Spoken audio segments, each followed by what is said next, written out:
Rheumatoid arthritis is an autoimmune process that's typically triggered by an interaction between a genetic factor and the environment. For example, a person with a certain gene for an immune protein like human leukocyte antigen or HLA-DR1 and HLA-DR4 might develop rheumatoid arthritis after getting exposed to something in the environment like cigarette smoke or a specific pathogen like a bacteria that lives in the intestines. These environmental factors can cause modification of our own antigens, such as IgG antibodies or other proteins like type 2 collagen or vimentin. Type 2 collagen and vimentin can get modified through a process called citrullination. That's when the amino acid arginine found in these proteins is converted into another amino acid, citrulline. Meanwhile, due to the susceptibility genes, HLA-DR1 and HLA-DR4, immune cells are sometimes not clever enough, so they get confused by these changes and they no longer recognize these proteins as self-antigens.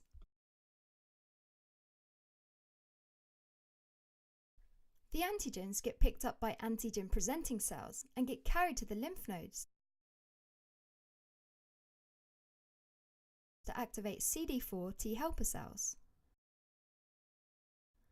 T helper cells stimulate the nearby B cells to start proliferating and differentiate into plasma cells, which produce specific autoantibodies against these self-antigens. In rheumatoid arthritis, T helper cells and antibodies enter the circulation and reach the joints. Once there, T cells secrete cytokines like interferon gamma and interleukin 17 to recruit more inflammatory cells like macrophages into the joint space. Macrophages will also produce inflammatory cytokines like tumour necrosis factor or TNF-alpha, interleukin 1 and interleukin 6, which together with the T cell cytokines stimulate synovial cells to proliferate.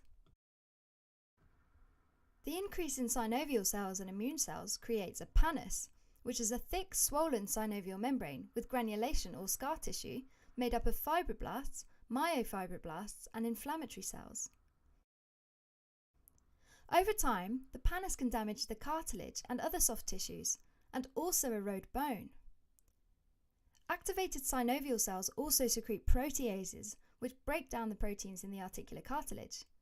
And without the protective cartilage, the underlying bones are exposed and can directly rub against each other. In addition, inflammatory cytokines increase a protein on the surface of T cells known as RANKL, or receptor activator of nuclear factor kappa B ligand. RANKL allows T cells to bind RANK, a protein on the surface of osteoclasts, to get them to start breaking down bone. Meanwhile, antibodies also enter the joint space. One antibody is called rheumatoid factor, or RF, which is an IgM antibody that targets the constant Fc domain of altered IgG antibodies. Another antibody is anticyclic citrullinated peptide antibody, or CCP, which targets citrullinated proteins. When these antibodies bind to their targets, they form immune complexes which accumulate in the synovial fluid. There, they activate the complement system, a family of 9 small proteins that work in an enzymatic cascade to promote joint inflammation and injury. Finally, the chronic inflammation causes angiogenesis, or the formation of new blood vessels around the joint, which allows even more inflammatory cells to arrive. As the disease progresses, multiple joints on both sides of the body get inflamed and gradually destroyed.